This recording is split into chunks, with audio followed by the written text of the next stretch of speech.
Eva Karen Sanderson, but I go by Karen. I'm the Executive Director for Pewaukee Women's Center. I've been in this position for 14 years as of October 1st. Prior to that, I was a probation officer for 10 years. I'm a daughter, granddaughter, sister, wife, mother, and a grandmother, and I'm an Indigenous woman. I was asked to speak on MMIW and the impact of shelters. I was also asked to speak about my passion for both. To do so, I have to share a bit about where I come from. I'll try to do it briefly, as it explains why I'm here, but it's not the main information I want to share in this forum. I am the eldest child of 5 children, the spoiled granddaughter of a residential school survivor, and a proud Northerner. I believe there is the ability of our community and its members to build capacity in areas such as trauma, for men, women, and children to heal. There is strength in working together to make our historic trauma a lesson to learn from, to make it a story of resilience and pride in who we are, and how being a victim of any form of violence is no longer the norm for any of us, men or women.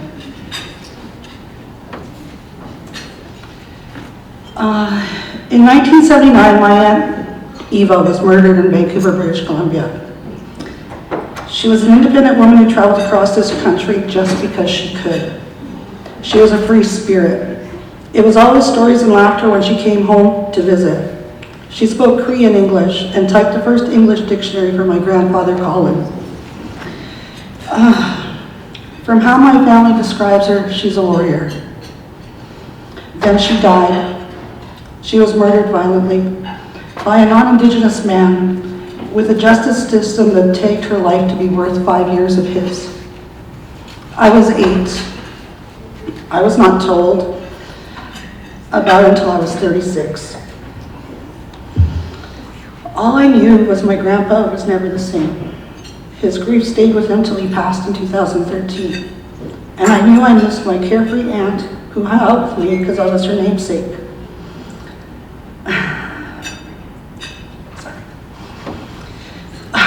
It's a strong name, Weiss, she would say, and then she would smile. Weiss was my nickname growing up because my grandma couldn't speak English and she thought I was wise, so she called me Weiss. so I was called that till I was about 18.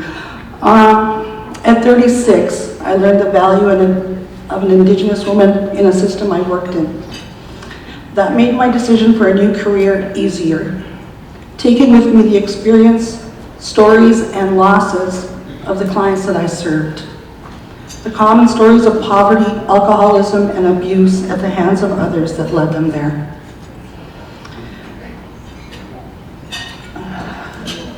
The violence Indigenous women and girls is not new information. We have learned to look over our shoulders, always have a safety plan, and to always be aware of our surroundings. We are taught this as soon as we're able to understand the words. We recognize the look of judgment from others. At an early age, although we cannot identify it as racism, we know what it is.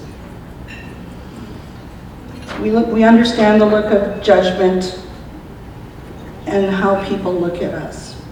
So we teach our daughters to be strong, because we do not want that racism to affect them and how they view themselves. We are told to be diligent in being careful, always to be careful, because once we stop being careful, we are violated, we are stolen, or we are murdered. In an ideal world, men would be teaching their sons that violence is not a form of love, that all women and girls deserve to be treated like humans with respect and dignity. It should not be a fight for that right, but it is what it is.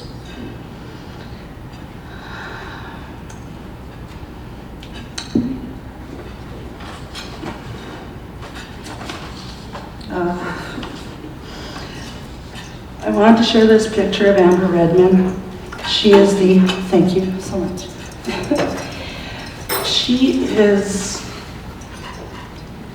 She is the change of how Aboriginal Indigenous women are viewed in Saskatchewan. Her family made the choice to change how the media saw Indigenous women and girls. They did not tell the story of her abduction or her murder. They told the story of her dreams and her hopes. They told the story of a little girl that had big dreams. Her statue is outside Saskatoon City Police as a reminder that the system needs to change, that the view of Indigenous women and girls needs to change, the value of women and girls needs to change.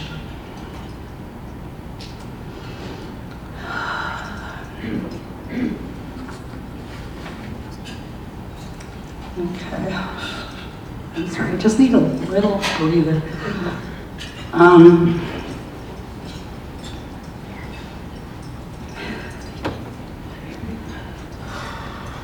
We are all aware of the statistics of Indigenous women and Indigenous girls who go missing and who are murdered. It is not anything new, but it shows the racism, sexism, and colonialism that our systems have, especially when it comes to Indigenous women and girls.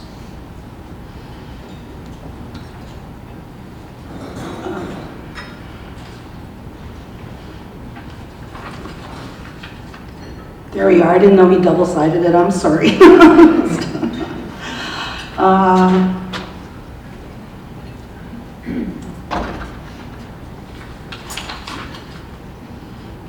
I will share the story of my cousin. Happy Charles grew up in Orange, Saskatchewan. She is the only daughter and eldest child to Regina and Carson Quitris. She is one of 6 granddaughters gifted to Colin and Margaret Charles. She could cut hair, paint nails, and would play solitaire by the window just to spend time with our grandfather.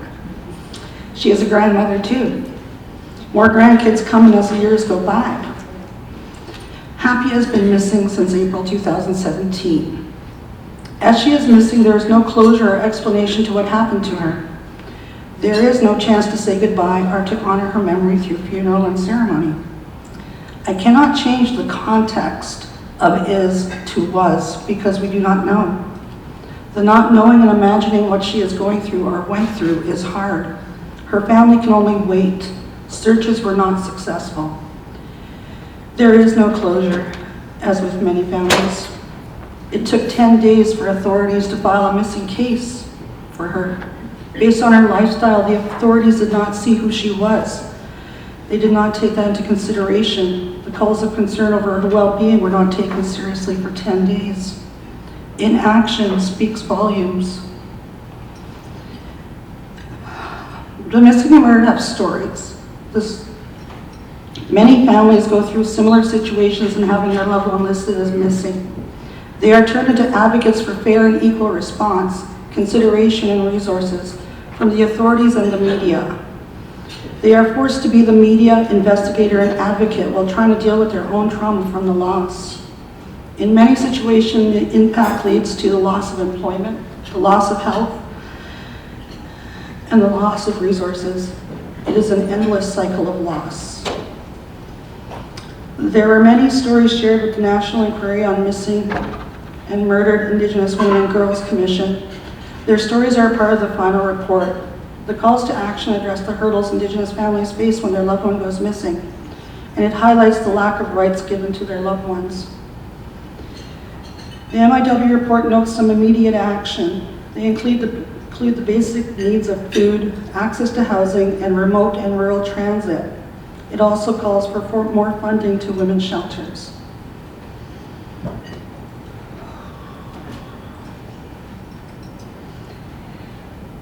Seven years ago, the Indigenous Services funded shelters started meeting.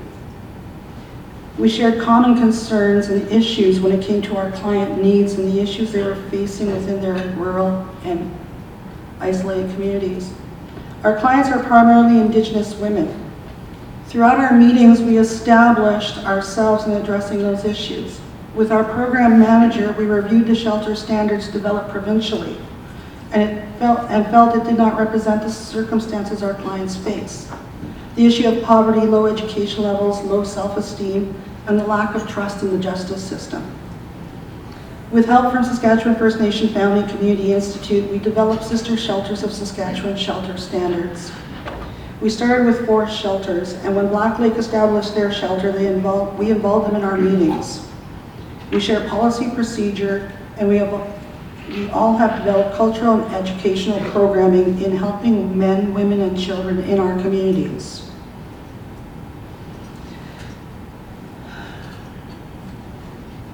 That's my agency. Las Cruces Safe Shelter in Meadow Lake. Melissa, I'll make you stand and say hello. Capel Haven Safe Shelter. Fran, I'll have you stand and say hello. Yorkton Tribal Council Project Safe Haven. Nola didn't show, and that's probably why, because I'm making them stand. Oh, is she? No, stand up. Wait. They're the ones who volunteered me I was doing this presentation, so so I thought I'd make them stand up and share some of this. I'm not even going to try because I can barely speak Cree, I can't speak Dene, but they started in 2019 and they are a member of the Sister Shelters. This last year, the Sister Shelters of Saskatchewan were given extra funds to help us continue and expand our services. The extra funding allowed us to have Redmayne create a database system that allows us to create case plans, safety plans, and referrals for our clients. It provides a statistical tool for our clients. It gives us the ability to maintain critical information, not just the basic identification, but the issues and dangers they face. This program gives us common tools to work with the Indigenous women in our care. As safe shelters and as Indigenous women running these shelters, we are working in prevention, intervention, and awareness of violence against Indigenous women and girls. We are bringing our men and sons into the healing. We are acknowledging their trauma. We include their need to be a part of the change and creating that change within our homes and communities. This is not a new path. It is a path we take on because we have lost loved ones to violence formed from racism, sexism, and colonialism. It is a path to break those stereotypical beliefs of Indigenous women and girls being worth less than 5 years of a non-Indigenous person's life. To break the stigma, the Indigenous people have it easy because none of our history is easy. These are just a few of our success stories.